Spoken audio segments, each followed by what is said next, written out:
Tersiar kabar bahwa tanah dan air di desa ini dipercaya bisa menjadi penawar penyakit.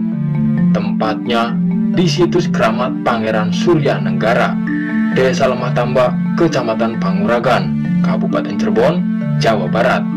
Merupakan salah satu desa yang dikeramatkan. Dalam sejarahnya, wilayah ini tak lepas dari syiar Islam yang dilakukan Pangeran Cakrabuana atau Mbah Kuwu Cirebon. Situs putra dari Prabu Siliwangi tersebut selalu dibanjiri peziarah tak hanya dari masyarakat sekitar Cirebon yang mempercayai khasiatnya. Orang-orang dari luar Pulau Jawa pun meyakininya. Peziarah yang berkunjung ke situs tersebut mengambil tanah dan air dari sumur keramat. Juru kuncilah yang bisa masuk ke sumur keramat itu dan mengambilkan air karena kondisinya tertutup.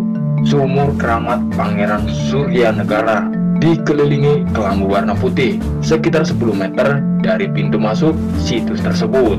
Selain sumur, ada juga balong buyut ribut. Airnya juga dipercaya memiliki khasiat dapat menyembuhkan penyakit. Kepala Desa Lemah Tambak, Kusnan Agutian, mengatakan Pangeran Surya Negara merupakan gelar ketabiban Pangeran Cakrabuana atau Mbah Kuwu Cirebon. Lemah Tambak menjadi salah satu peninggalan Pangeran Cakrabuana yang dijadikan sebagai media pengobatan. Lemah itu kalau dalam bahasa Indonesia artinya tanah, sedangkan tambak artinya obat. Jadi Lemah Tambak ini tanah yang bisa mengobati. Dulunya memiliki nama Padepokan Cikujang pada zaman dulu, sekitar tahun 1443 Masehi, ucap Kusnan saat ditemui. Kusnan menceritakan sejarah singkat munculnya situs keramat Pangeran Surya Negara dan Desa Lemah Tambak. Tanah di situs keramat Pangeran Surya Negara sempat ditancapkan pusaka kujang milik Prabu Siliwangi, ayah dari Mbah Kuwu Cirebon. Dari tanah tersebut kemudian keluar air yang kini dijadikan sebagai sumur keramat.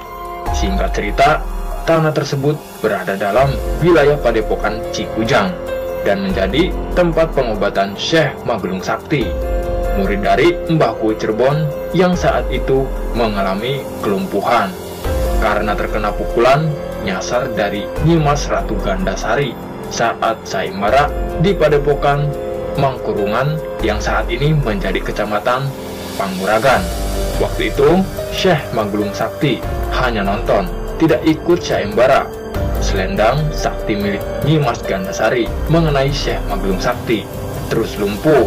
Kelumpahan itulah sembuh saat dibawa ke Padepokan Cikujang, kata Kusnan yang juga sebagai juru kunci situs itu. Syekh Magelung Sakti saat itu bermimpi dan mendapatkan ilham untuk membalurkan tanah dan air dari sumur keramat ke sekujur tubuhnya. Walhasil, Syekh Magelung Sakti pun pulih kembali. Setelah sembuh, Syekh Magelung Sakti kembali ke tempat sayembara dan bertarung dengan Nyimas Gandasari yang memiliki ilmu panuragan. Ternyata ilmu panuragan Nyimas Gandasari itu tak mempan. Syekh Magelung Sakti pun menang. Padahal waktu itu ada 25 raja ikut sayembara. Hanya Syekh Magelung Sakti yang bisa mengalahkan, kata Kusnan. Pada awalnya, Desa Lemah Tambak bernama Cikujang. Lambat laun seiring banyaknya masyarakat yang mencari Lemah Tambak untuk pengobatan, nama Cikujang pun hilang, berganti dengan Lemah Tambak. Secara medis, tanah dan air di Lemah Tambak ini tak mengandung apa-apa karena beratus-ratus tahun didoakan dan dibacakan ayat-ayat Al-Quran. Kami mempercayai dan besar kemungkinan kualitas air di sini menjadi lebih baik daripada lainnya, sehingga bisa dijadikan obat, kata Kusnan. Pihak desa setempat mengajukan uji laboratorium ke Dinas Kesehatan tentang kandungan tanah dan air pada 30 tahun tempatnya. Hasilnya layak untuk konsumsi tanpa dimasak. Bulan kemarin juga sudah diambil sampelnya lagi. Sumur ini memiliki kedalaman 1,5 meter katanya. Mengenai Nyi Mas Gandasari, ialah putri cantik keturunan Aceh yang dibawa mbahku Cirebon dari Aceh. Selama hidupnya, Nyi Mas Gandasari diasuh oleh Salah Pendan. Setelah mendapatkan ilmu kanuragan, Nyi Mas Gandasari menggelar sayembara yang mampu mengalahkannya dijadikan suami. Sampai sekarang, Lemah Tambah menjadi tempat ziarah dan pengobatan, utamanya keyakinan diri kita sendiri.